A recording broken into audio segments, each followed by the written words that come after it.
দেখছি খুবই সুন্দর, একদম পরীর মতো। আমার ছেলের সাথে বেশ ভালোই মানাবে। তা বলছি মা, তোমার নাম কি? আমার নাম মমতা। বাহ, নামটাও খুব সুন্দর। তা বেয়ান, মেয়ে তো আমার খুব পছন্দ হয়েছে। আমার ছেলের সাথেও একদম রাজকন্যা লাগবে। তাহলে আর কি, এবার বিয়ের কথায় আসা যাক, কি বলেন? হ্যাঁ দিদি, এ বিয়েতে তো আমাদের কোনো সমস্যা নেই, কিন্তু আহা বেয়ান, আপনার চিন্তার কোনো কারণ নেই। আমরা এই বিয়েতে কোনো কিছুই নেব না। আসলে আমরা যৌতুকের বিরুদ্ধে। কারণ ছোটবেলা থেকে তো এত কষ্ট করে মেয়ে বড় করা, তার মধ্যে ওকে খাওয়ানো, পরানো, তার জামা কাপড়, শখ আহ্লাদ, এত কিছুর পরেও যারা বিয়েতে যৌতুক নেয় তারা পাপী। আর আমার কোনো মেয়ে নেই। যদি কোনো মেয়ে থাকতো তাহলে তাকে বিয়ের সময় কোনো যৌতুক দিয়ে বিয়ে দিতাম না। আর আমার বড় ছেলের বিয়েতে তো বড় বৌমার বাড়ির থেকে আমরা কোনোই যৌতুক নিইনি। এমন না যে তারা দিতে পারতো না, যথেষ্ট সামর্থ্য ছিল তাদের, কিন্তু আমরাই যৌতুক নিইনি। তাই এই বিষয়ে আপনি একদমই আর চিন্তা করবেন না। আপনাদের মতো এত ভালো মানুষ আমি আর এই গ্রামে দুটো দেখিনি। আপনারা এত বড় লোক, কোনো কিছুরই অভাব নেই আপনাদের। এমন বাড়ি থেকে আমার মেয়েকে দেখতে এসেছেন, এতে আমরা খুবই খুশি হয়েছি। কিন্তু আপনারা এত বড় লোক হয়েও এত বড় মনের মানুষের অধিকারিনী, এটা জানতে পেরে আমার মেয়ের জন্য তো খুবই আনন্দ হচ্ছে। কিন্তু ওর বাবা আর এই দুনিয়াতে নেই। সেই ছোটবেলায় উনি এক বড় রোগে মারা গেছেন। তার মধ্যেই ওর বাবা ছাড়া এখানে আমাদের আর কোনো আত্মীয় নেই যে তাদের বাড়ি যাব। সেই থেকে ওকে আদরে আগলে রেখেছি। আমি একটা মেয়ে মানুষ, কি কাজ করব? কেউ কোনোদিন আমাকে কেউ একটা কাজ দেয়নি। তাই তখন লোকের বাড়িতে বাড়িতে গিয়ে ঝিয়ের কাজ করা শুরু করলাম। ওর যখন যা লাগতো সেটাই ওকে দেওয়ার চেষ্টা করতাম। আমি সবসময় এটাই চাইতাম যে ও এমন একটা বাড়িতে যাক যেখানে টাকা পয়সা কম থাকুক, কিন্তু ভালোবাসার কমতি না থাকুক। ও যেন শ্বশুর বাড়িতে সুখে সংসার করতে পারে। আজ যে তা আমার স্বপ্ন সম্পূর্ণ হবে। এর জন্য আপনাদের অনেক অনেক ধন্যবাদ। বিয়ান, এসব কথা এখন ছাড়ুন। তাহলে আমরা আপনাদের মেয়েকে কালকেই আমাদের বাড়িতে বউ করে নিয়ে যাব। তাহলে আমাদের এই কথাই থাকলো, কি বলুন? হ্যাঁ, আপনারা যা বলবেন তাই হবে। আমার এখানে কোনো আপত্তি নেই। তার মধ্যে মমতা এখন আপনারই মেয়ে, আপনি যা বলবেন সেটাই হবে। আচ্ছা, তাহলে এই কথাই থাকলো। তা বেয়ান, আমরা এখন আসি।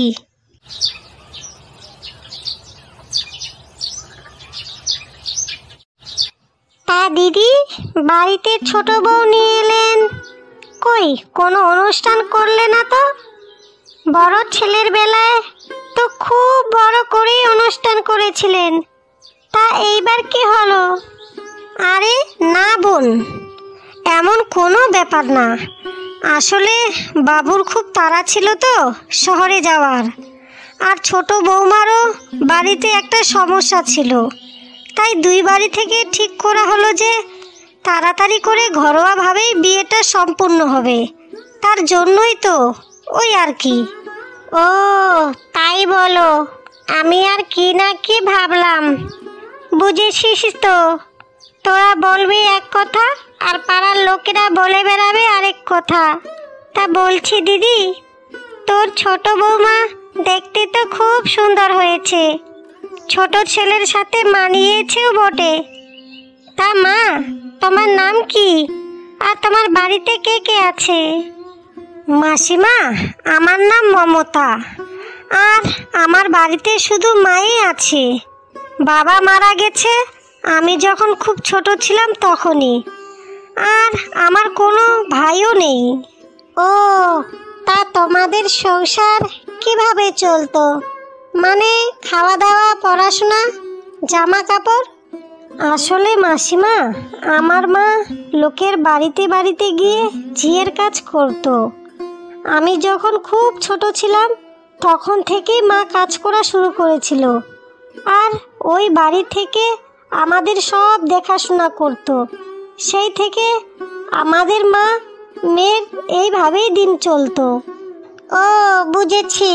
তা দিদি, বলছি বড় ছেলের বেলায় বড়লোক বাড়ি থেকে মেয়ে নিয়ে আসছো, আর ছোট ছেলের বেলায় গরিব বাড়ি। তোমাদের কি টাকা পয়সা বেশি হয়ে গেছে নাকি যে ভিখিরি বাড়ির থেকে মেয়ে নিয়ে আসছো? মেনকা, আমাদের পরিবারে তুমি আর নাক গলিও না। নতুন বউ দেখতে এসেছো, বউ দেখে চা খেয়ে চলে যাও। আর এটা কি ধরনের কথাবার্তা যে ভিখিরি বাড়ি থেকে মেয়ে নিয়ে এসেছি? আমরা বড়লোক ছোটলোক কোনোটাই ভেদাভেদ করি না তোমাদের মতো, বুঝলে? আর মমতার পরিবার দেখে নয়, আমি ওকে দেখে আমার পরিবারের ছোট বউ হিসাবে নিয়ে এসেছি। আমার ছোট ছেলের সাথেও শুধু ওকেই মানায়, তাই তো ওকেই এই বাড়ির বউ বানিয়ে এনেছি। আর হ্যাঁ, ছোট বৌমার নামে তুমি যদি আরেকটা খারাপ কথা বলো তাহলে কিন্তু আমি চুপ করে থাকবো না। ও আমার বৌমা নয়, আমার মেয়ে, বুঝলে? এখন তুমি আসতে পারো। আমাকে অপমান? এই 2 পয়সার মেয়ের জন্য আমাকে অপমান? দেখে নেব আমি।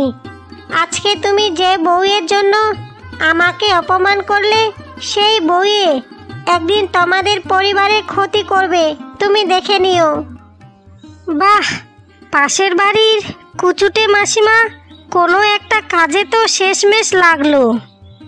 আর আমার শাশুড়িটাও আজকে একটু বেশি আদিক্ষেতা করছিল। আমি মনে হয় নষ্ট হয়ে গেছি, আমাকে তো আর দেখতেই পাচ্ছে না। কাকিমাটাও না আজকে আমাদের বাড়িতে এসে একদম ঠিক কাজ করেছে। না হলে আমিই কিছু একটা করতাম এই মেয়েকে বাড়ি থেকে তাড়ানোর জন্য। বাহ বৌমা, বাহ, রান্নাটা তো তুমি খুব সুন্দর করতে পারো। আজকের রান্নাটাও খুব সুন্দর হয়েছে। কোথা থেকে শিখলে তুমি এত সুন্দর রান্না? দেখেছো বড় বৌমা, দেখেছো আমার ছোট বৌমা কত সুন্দর রান্না বান্না করতে পারে? তুমি তো এত সুন্দর রান্না বান্না করতেই পারো না। ঘরের কাজ কেমন গুছিয়েও করে আমার লক্ষ্মী বৌমা। বলছি তুমিও তো কিছু ওকে দেখে শিখতে পারো নাকি? সারাদিন পাড়া প্রতিবেশীদের সাথে গল্প না করে। হ্যাঁ মা, আপনি একদম ঠিক কথা বলেছেন। মমতা সত্যি দেখতে যেমন সুন্দর, রান্নাও তার তেমনই সুন্দর। আমিই পারি না এত সুন্দর রান্না করতে। তা মা, মমতা নিশ্চয়ই যখন লোকের বাড়িতে কাজ করতে যেত তখনই এই রান্না করা শিখেছে, কি বলো? না হলে তো ওদের আবার কপালে খাওয়াও জুটতো না। বড় বৌমা, এটা কি ধরনের কথাবার্তা? ও তোমার ছোট বোন। বোনকে কেউ কি এমনভাবে বলে? যত দিন যাচ্ছে তত তুমি অসভ্য হয়ে যাচ্ছ দেখছি। হ্যাঁ দিদি, তুমি একদম ঠিকই বলেছ। আমিও মাঝে মাঝে কাজে যেতাম। আমার মায়ের যখন শরীর খারাপ করতো তখনই। আর এমনি মাকে মাঝে মাঝে সাহায্য করতাম, না হলে যে আমাদের দিন চলতো না। দেখেছো বড় বৌমা, দেখেছো ছোট বৌমাকে? ছোট বৌমাকে দিয়ে তুমি একটু শেখো। আমার ছোট বৌমার মতো এত বড় মনের মানুষ আর এই পাড়াতে দুটো নেই। যত সব আদিক্ষেতা, দেখলেই আমার পুরো গাটা জ্বলে যায়। খুব ছোট বৌমা বলা হচ্ছে, তাই না? এখন তো দেখছি এই বুড়িটা আমাকে দেখতেই পাচ্ছে না। ছোট বৌমা তো চোখের মণি। ঠিক আছে, করে নাও কদিন ছোট বৌমা, তারপর আমি দেখছি যে বড় বৌমা কি জিনিস। এই মেয়েকে যদি আমি এই বাড়ির থেকে বিদায় করতে না পারি তাহলে আমারও নাম কুসুম না, এই আমি বলে রাখলাম।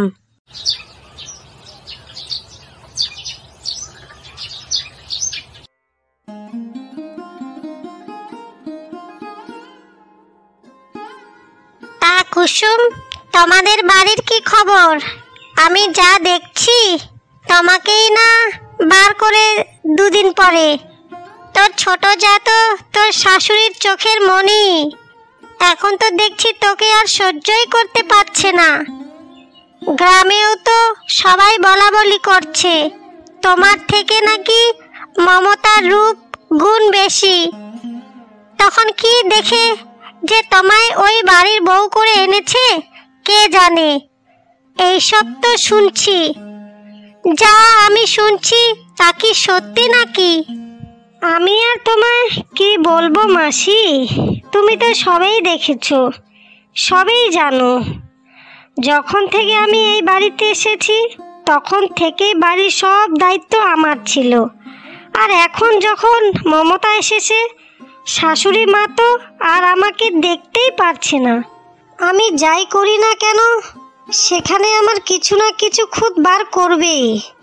শাশুড়ি মা আমাকে বলে যে মমতা নাকি আমার থেকেও ভালো কাজকর্ম পারে। ওই ছোটলোক ভিখিরির সাথে আমাকে সব সময় তুলনা করে। আমার তো মাঝে মাঝে মনে হয় কি ওকে ঘাড় ধাক্কা দিয়ে এই বাড়ি থেকে বের করে দিই। আমি না শাশুড়ির কাছে ভালো হতে পেরেছি না স্বামীর কাছে। শাশুড়ি মা তো সারাদিন শুধু মমতা আর মমতা। হ্যাঁ, তুমি তাই করো না, ওকে ঘাড় ধাক্কা দিয়ে এই বাড়ি থেকে বার করে দাও। কিন্তু বের তুমি করবে না, বের তো করবে তোমার শাশুড়ি। ওই দিন ওই মেয়ের জন্যই ওই দিন তোর শাশুড়ি আমাকে কতই না অপমান করেছিল, তাই না? এবার দেখবে কত ধারে কত চাল, আর আমি কি জিনিস।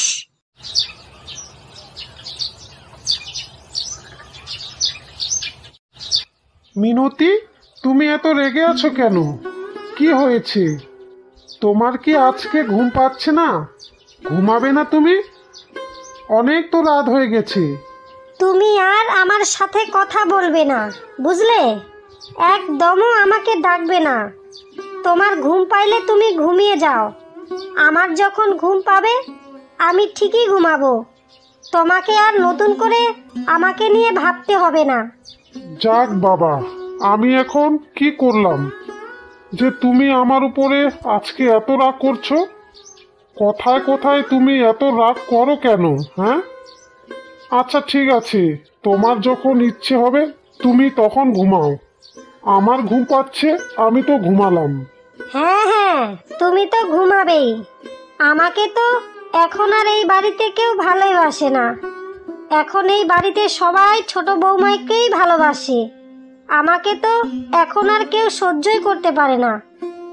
তুমিও না, আমার শাশুড়ি মাও না। যাও যাও, আর আমার সাথে কথা বলতে হবে না। ও আচ্ছা, এখন বুঝেছি, এই জন্যই রাগ করেছো। আরে বাবা, আমি মমতাকে এমনি বললাম যে রান্না ভালো হয়েছে।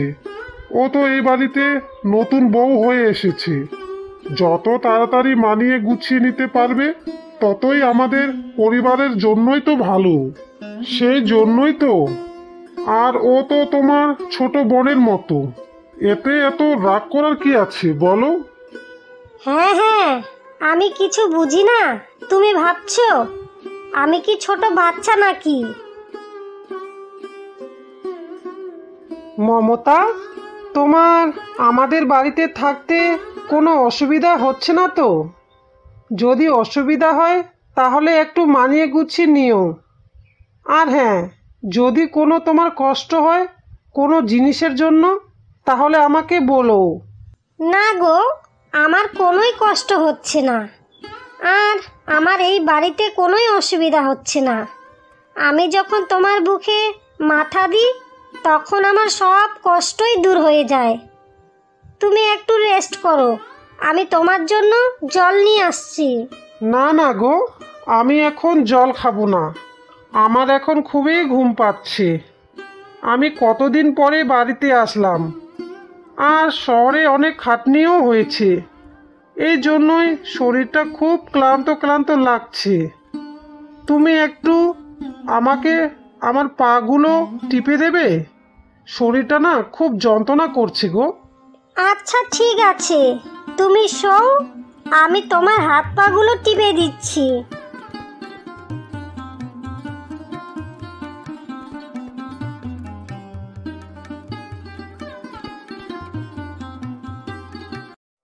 এই তো মায়ের সব জমানো টাকা, এগুলো নিয়েই মেনকা মাসি যেমনভাবে আমাকে শিখিয়েছিল ঠিক তেমনভাবেই এই টাকাগুলো ছোট বৌমার ঘরে লুকিয়ে রাখবো। তারপর দেখব কত ধানে কত চাল। আর মমতা কত দিন শাশুড়ির মনি হয়ে থাকে। এবার থেকে আমার খেলা শুরু। যাই, আর দেরি না করে তাড়াতাড়ি মমতার ঘরে এই টাকাগুলো লুকিয়ে আসি।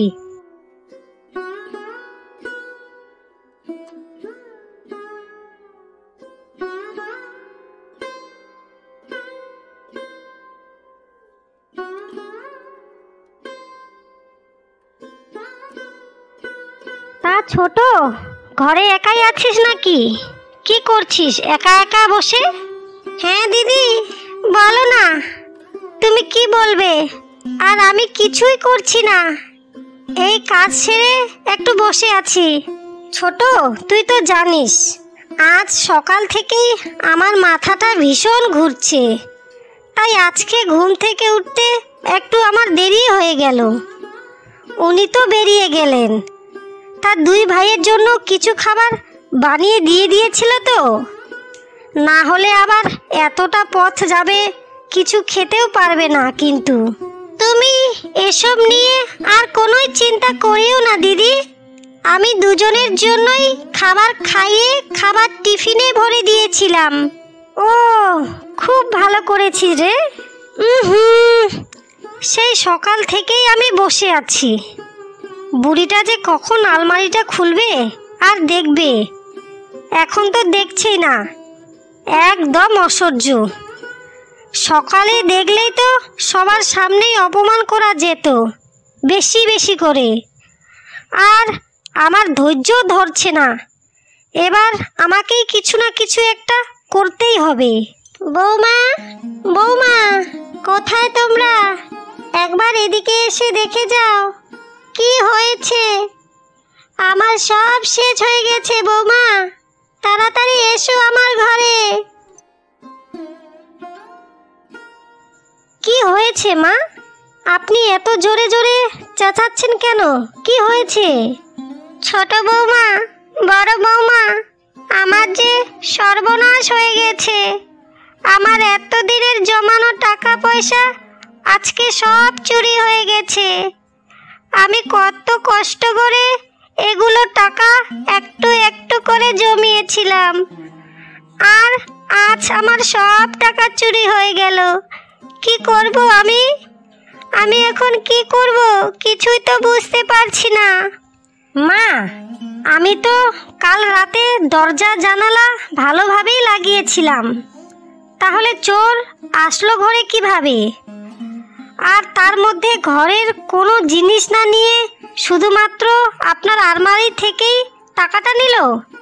এটা তো চিন্তার বিষয় মা। তুমি আমাকে কি বলতে চাইছো বড় বৌমা? তুমি তো দেখছি আমাকে এটাই বোঝাইতে চাইছো যে এই বাড়ির কেউ নিয়েছে। তুমি হয়তো এটা ভুলে যাচ্ছ, এই বাড়ির সবাই মিলে একটা পরিবার, আর নিজের পরিবারের জিনিস কেউ কোনোদিন চুরি করবে? তুমি বলো। মা, আপনি হয়তো ভুলে যাচ্ছেন যে এই বাড়িতে একটা ছোটলোক বাড়ির মেয়ে এসেছে, আর কি জানি কেমন তার চরিত্র স্বভাব। হয়তো চোখের সামনে কিছু থাকলে চুরি চাটিও করতে পারে, কে জানে। আর আগে তো কখনো এই বাড়িতে চুরি হয়নি, মমতা আসার পরেই হচ্ছে কেন? দিদি, এটা তুমি কি বলছো? তুমি আমাকে চোর বলছো? আমি আমার বাড়িতে কেনই চুরি করতে যাব বলো? এটা তো আমার নিজের পরিবার, আর নিজের পরিবারের জিনিস কি কেউ চুরি করতে পারে? মা হয়তো টাকাটা কোথাও রেখে ভুলে গেছে, খুঁজলেই পাওয়া যাবে। বড় বৌমা, এটা কি ধরনের অসভ্যতামি? তুমি না জেনে শুনে এটা কিভাবে বলতে পারো? আমি তো দেখছি ওকে তুমি একদমই সহ্য করতে পারছো না। তা আমি এতদিনে ভালো করেই বুঝে গেছি তোমার ওর প্রতি আচরণ। এই জন্যই এই মিথ্যা নাটক সাজানো হয়েছে, তাই না? মা, এখানে সহ্য করার কোনো প্রশ্নই আসছে না। ওর সাথে কোনো কিছুতেই আমার যায় না। আমি সব দিক দিয়েই ওর থেকে বেশি ভালো। আর এতই যখন বিশ্বাস হচ্ছে না, তাহলে খুঁজেই দেখি না, চলো না ওর ঘরে। পেলে ভালো, আর না পেলে আমি তখনই ওর পা ধরে ক্ষমা চাইবো, ঠিক আছে তো? মা, দিদির আমার উপরে যখন এতই অবিশ্বাস, তাহলে দিদিকে আমার ঘর খুঁজতে দিন। আমি কিছু চুরি করিনি, তাই কিছুই পাবে না। তাই আর আপনি দিদিকে মানা করবেন না মা। ঠিক আছে বড় বৌমা, তোমার ছোট বৌমার উপরে যখন এতই অবিশ্বাস, তাহলে চলো। আর হ্যাঁ, একটা কথা মনে রেখো, যদি পাওয়া যায় তাহলে তো ভালোই, আর যদি না পাওয়া যায় তাহলে এখন কি বললে তোমার মনে আছে তো?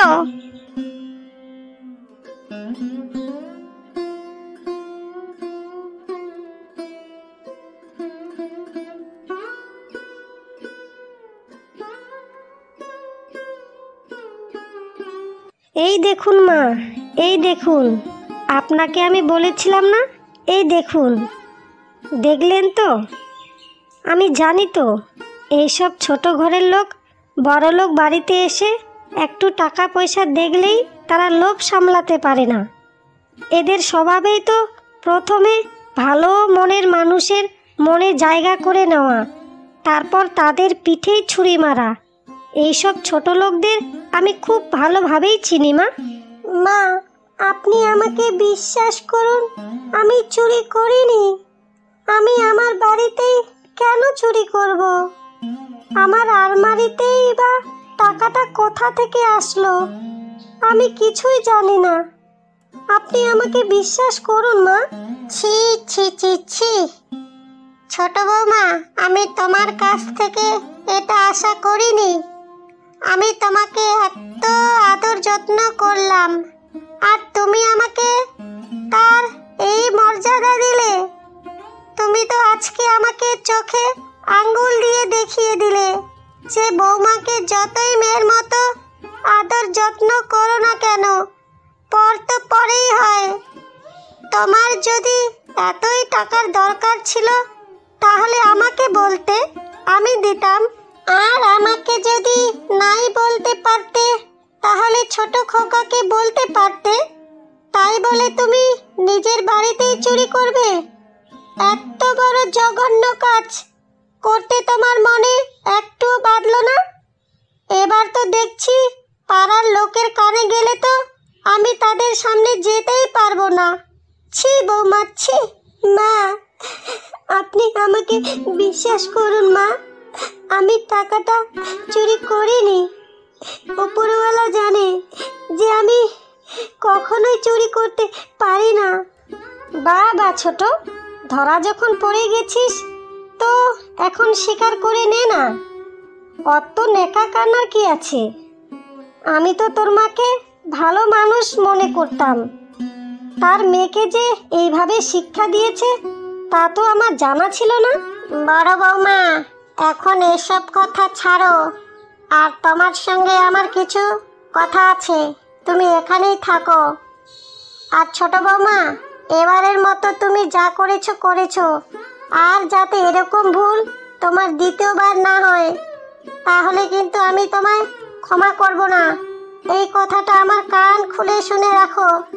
এখন যাও এখান থেকে, রান্নাঘরে রান্না করতে।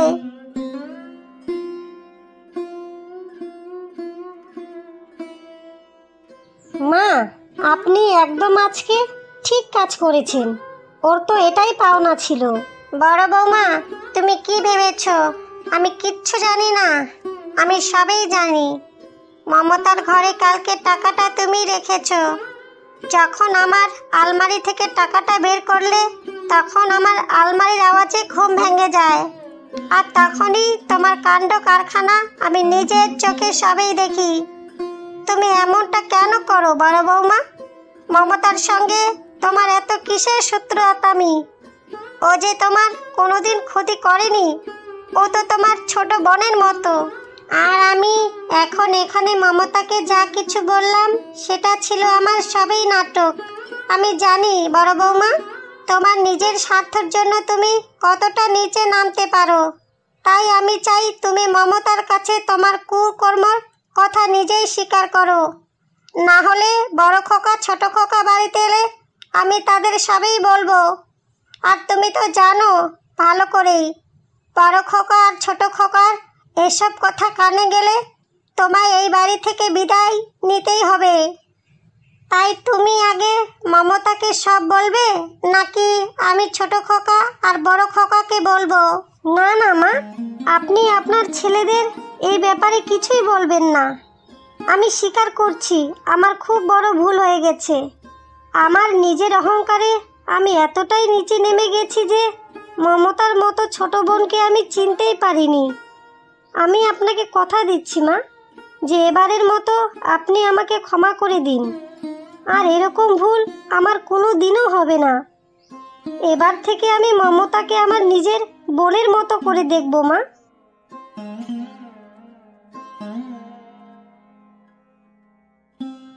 মমতা বোন আমার, আজকে ঘরে যা কিছু হয়েছে সব দোষ আমার। তাই তুমি আমাকে ক্ষমা করে দিও। আমার তোমার প্রতি খুব হিংসা হতো। মা যখন তোমার প্রশংসা করত, তাই আমি ভুলবশত এই কাজটা করে ফেলেছি। তুমি আমাকে এবারের মতো ক্ষমা করে দাও। আর আমি তোমার সাথে এমনটা কখনো করব না। এবার থেকে আমি তোমায় সব সময় বোনের মতো করে আগলে রাখবো। দিদি, ভুল মানুষ মাত্রই হয়। তুমি আর আমার কাছে ক্ষমা চেও না। মায়েরও এটা উচিত হয়নি যে শুধু আমারই প্রশংসা করা। তুমি আমার থেকেও বড়। সবার আগে তুমি এই সংসারটাকে সামলেছো। তাই মায়ের হয়ে আমি তোমার কাছে ক্ষমা চাইছি। মমতা বোন আমার, তুই খুব বড় সহজ সরল মনের মানুষ। আর আমি কখনোই তোমাকে নিয়ে হিংসা করব না। এখন থেকে আমরা এই বাড়িতে দুই জানা, দুই বোনের মতো করে থাকবো।